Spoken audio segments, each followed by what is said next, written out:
A recent article by The Guardian discusses the housing market in the UK. It states that interest rates for houses and housing prices themselves have been increasing due to factors such as the coronavirus pandemic and Russia's invasion of Ukraine, both of which have skyrocketed energy prices. This increase in housing price caused the amount of mortgages to decrease by around 30%, down to 45,400 house purchases in August of 2023. Because of this, house prices in the UK have been falling recently, as from the start of 2023 until September, house prices have dropped by 5.3%. Now, the price of an average home is around £258,000, nearly $14,500 lower than it was last year. Today, we'll be looking at the UK housing market and investigating the market forces that drive the changes in price we're observing right now. We'll examine supply and demand curves and see how shifts in these curves impact producers and consumers alike. We'll also analyze price elasticity of demand and the possible implications of such shifts in the market. Without further ado, let's get started.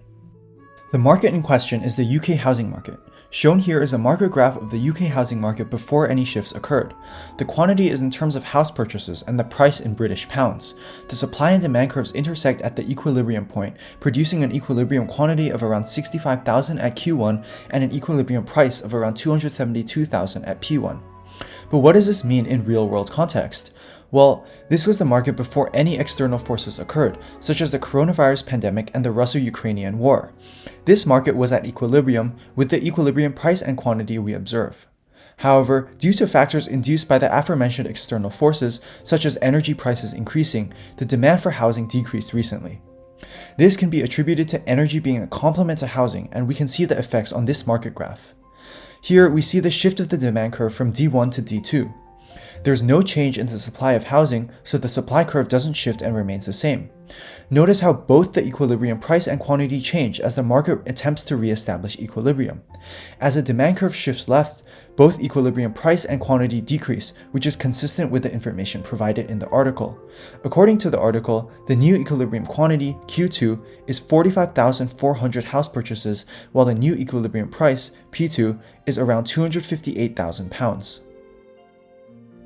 Now let's look at the price elasticity of demand in this market and its impacts. Price elasticity of demand is the percent change in quantity demanded divided by the percent change in price. As we can see in the article, the quantity demanded decreased from around 65,000 to 45,400, a 30% decrease.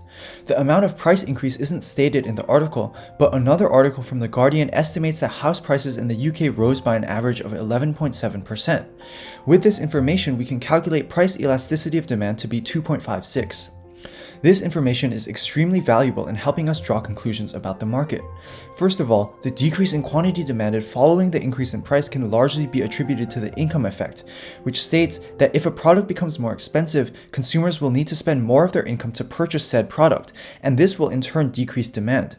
The article states that a consumer earning average income now spends 38% of their income on mortgage payments, well above the 29% that it used to be.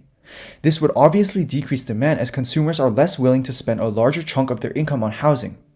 In addition, we know that since the elasticity is greater than 1, housing is elastic. A small change in price will result in a large change in quantity demanded. We can see this happening. As the price of housing increases slightly, the quantity demanded decreases significantly, causing the demand curve to have a flatter slope, looking something like this. Because the slope is flatter, consumer surplus is less than producer surplus, benefiting the sellers more than the buyers. From our analysis, we can conclude that demand for housing in the UK has decreased due to changes in external forces, and as a result, equilibrium price and quantity have also decreased. In addition, the demand for housing is price elastic, meaning that a small increase in price will substantially decrease the quantity demanded. Overall, since both the equilibrium price and quantity are decreasing, consumers and producers alike will be harmed as both consumer surplus and producer surplus decrease. As the housing market is extremely important, changes in this market might impact other related markets as well, including mortgage, construction, and home furnishing markets. These goods are complements to housing, meaning that as demand for housing decreases, demand for these goods decrease as well.